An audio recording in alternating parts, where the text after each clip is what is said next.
And I need your help because I don't have resources. I don't have time. But I have all the passion that I need to carry this movement that I'm about to tell you now. My wellness blog is called Drowning in Madagascar. And nobody really knows, except for me at this point, just what that means to drown in Madagascar.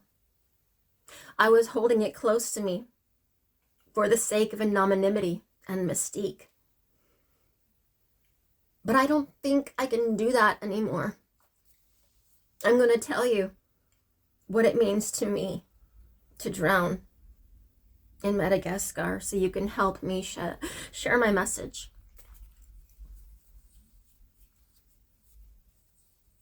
I was inspired by the words of a woman named Nora last year, shortly after the birth of my advocacy. And I have been writing to her. And because I am alone and vulnerable and scared in my life with not a lot of immediate family resources, I have been holding myself accountable to Nora for months and months and months. The third book in my series is called Dear Nora. And in a vulnerable moment several months ago, I made a recording to her. And I said, a lot of people don't know this, Nora. This reference I'm about to tell you means everything. Because when I was bulimic,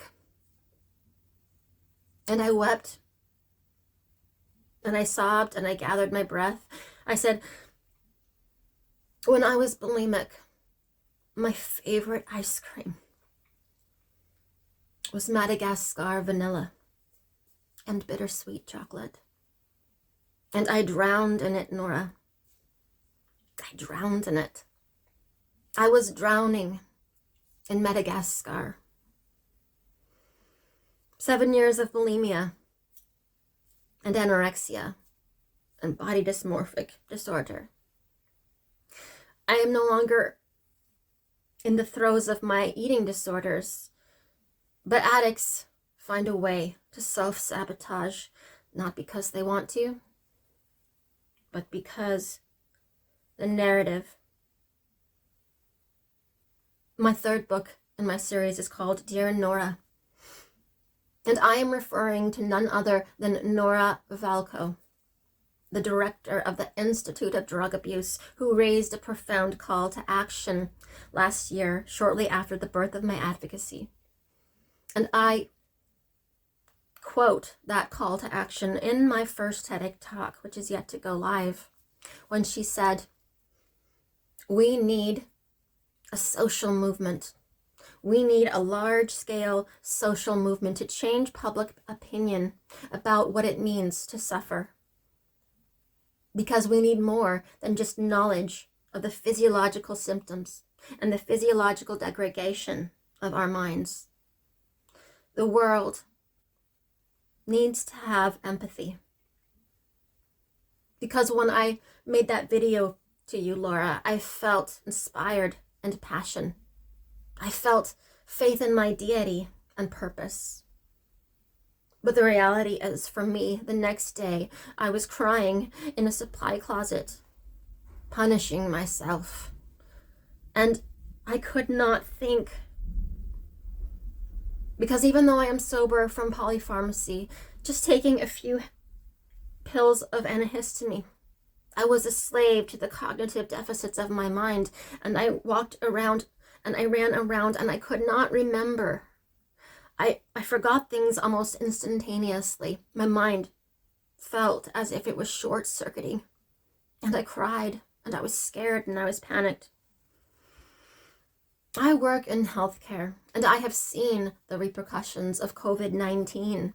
I transitioned into acute care on the onset, and as a nurse's aide, I have seen death, I have seen suffering, I have seen people lose hope. I have seen people drown, literally, in the degradation of their own physiology as fluid fills their lungs and it leaves them to feel as if they are suffocating. as if they are drowning. And I have seen people drown in their own physiology.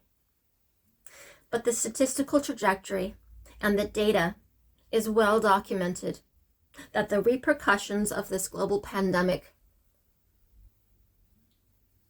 a repercussion that I have seen as our mental health patients arrive in triage bays suffering domestic abuse, drug overdoses, suicidal and homicidal ideation, a statistical trajectory that I've seen firsthand with people all over the world coping in the best way that they know how.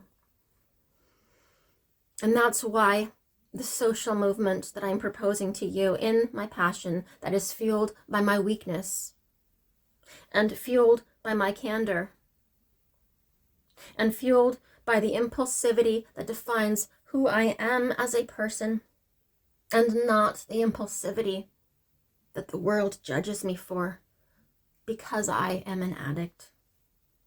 Hashtag, are you drowning? There have been so many social movements throughout the years. Me Too, Black Lives Matter, Vanessa Guillen. My social movement is this. Hashtag, are you drowning? Because you are. People are drowning. As COVID numbers decline, the repercussions of our psychological health will rise. And so I'm asking you, what are you drowning in? Do you know someone who is drowning in domestic violence, who is drowning in eating disorders, who's drowning into a bottle of antihistamine, as I have? And I want to tell you, help me start this social movement. I have big plans, big dreams, and big ideas, but I need the help of the world, and I need you to help me with this movement because I suffer from addiction, and I can't consistently be my own best friend. I was my enemy yesterday, and who knows what I will think of myself tomorrow. And that's why I need you to share this message. Share it on Twitter. Share it on Instagram. Make it a TikTok. Share it on Facebook. Share it wherever you can. Because people are drowning.